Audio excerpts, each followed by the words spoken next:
I am Captain Shotgun. This is the Adventure Force Maxim Pro.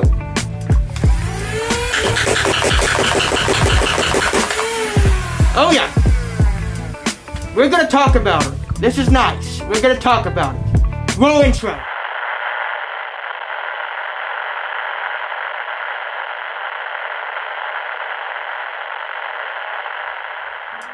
You're probably wondering, who the hell am I? Well, I'm just a guy who likes to shoot Nerf darts at a violent rate of speed. This is what we're talking about. The Adventure Force Maxim Pro. This is one of the newest releases from the Adventure Force brand, which is a spin-off of the Dart Zone Target brand. It's just everything sold in Walmart is Adventure Force. That's why we have this Adventure Force. This is awesome. But real quick, let's go over everything on the outside. In the back, we have a buffer tube stock with this amazing adjustable stock piece on here. Love that. This is detachable, and then that reveals a in-strike stock attachment point, so you can put any Nerf accessory stock on there you want.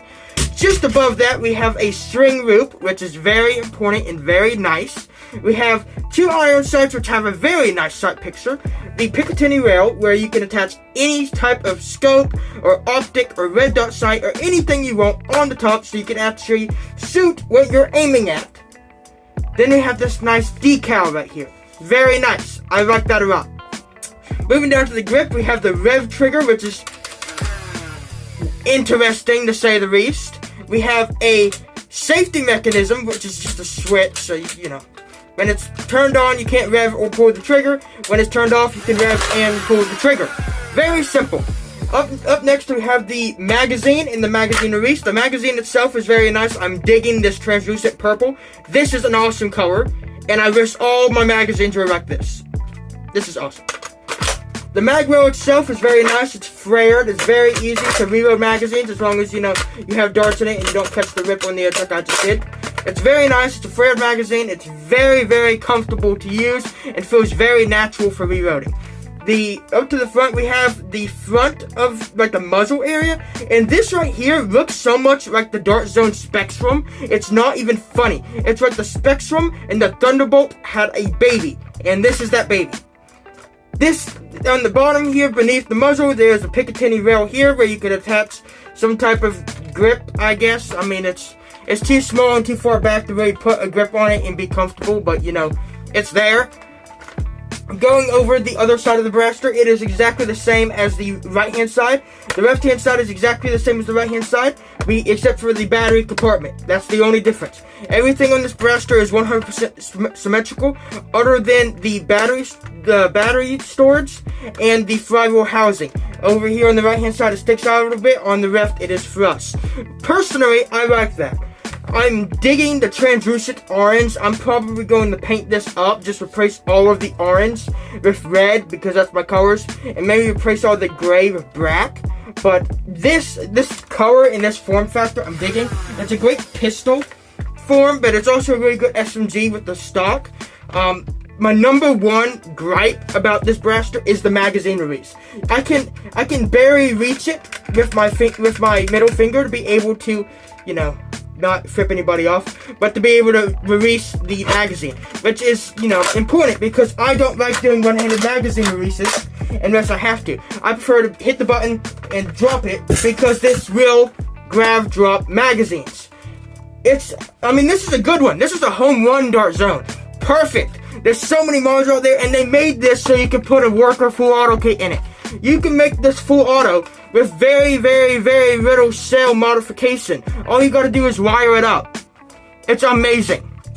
Now, the other big feature we need to talk about, which I'll have an overlay going over the screen right about now, is how when you take off the battery cover and you undo that one little screw, there is a XT30 connector where you can connect any type of 3S LiPo with an XT30 connector, which is perfect because running off of 8AA's, it doesn't have that much kick, but whenever you strap in a LiPo, it just gets that little bit more pop.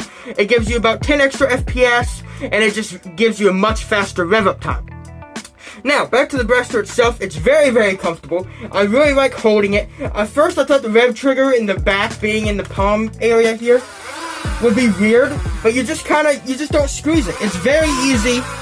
It's very easy to use, and you just get used to it after you use it for 10 minutes. I mean, it's really an amazing blaster. Out of Darts already has all sorts of different upgrades for this. I'm probably going to keep it stock, but put in a solenoid pusher, just cause. And it's awesome. I like this thing so much. You can get extended battery covers, but for the XT30 Ripo that I have, which is a 550 milliamp 3S, it works fine in here. It fits in here beautifully with an alarm, and I don't have to worry about, anything else, and it matches.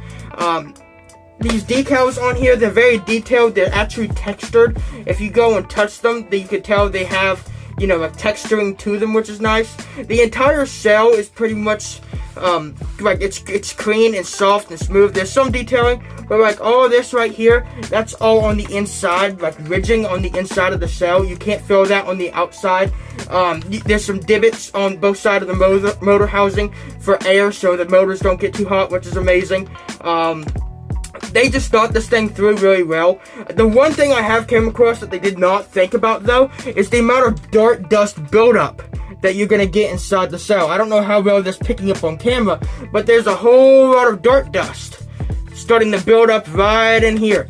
And that's really annoying whenever you're running around and, it's transparent, so you can see it. In a normal blaster, you don't have to worry about that because it's not transparent. So with this one, you can see all of the dart dust build up, and it's not great. Yeah, that's everything on the outside of it. Let's go over functionality. The rev trigger is very nice. It's not sticky. It looks sticky whenever you use it,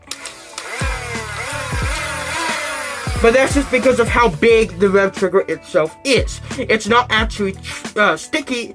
It's just wrong, so it takes a little bit longer for it to pop back into place. The main trigger.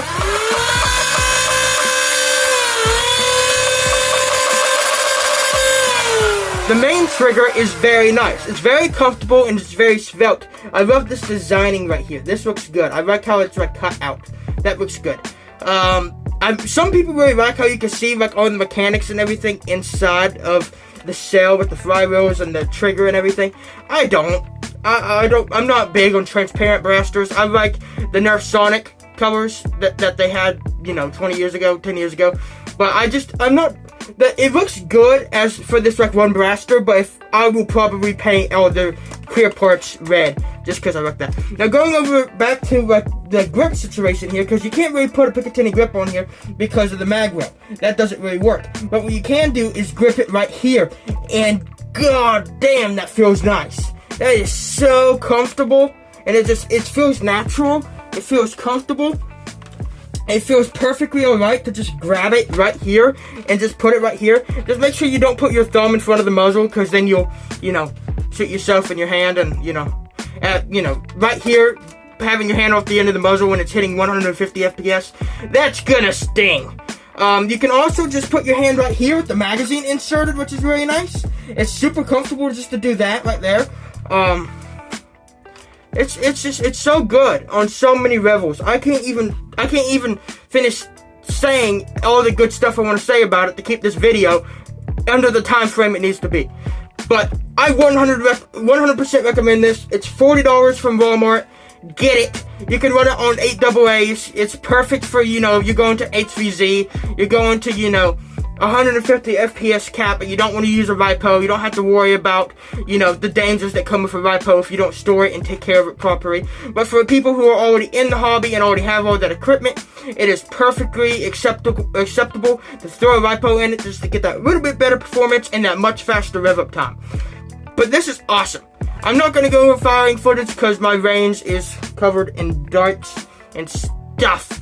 But, this is accurate. It's much more accurate than any other flywheel blaster that I've gotten off the shelf before ever. Even over the Strife X, and that's one of the most accurate flywheel blasters that I've ever gotten off the shelves.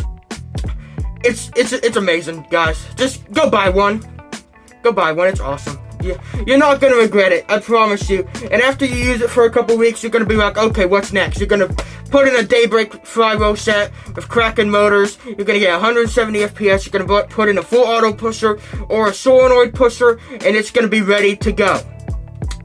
100% recommend. go get yourself one. And don't forget, while you know, down in the description reading all of the nice stuff that the AI generated. Just kidding, I write it.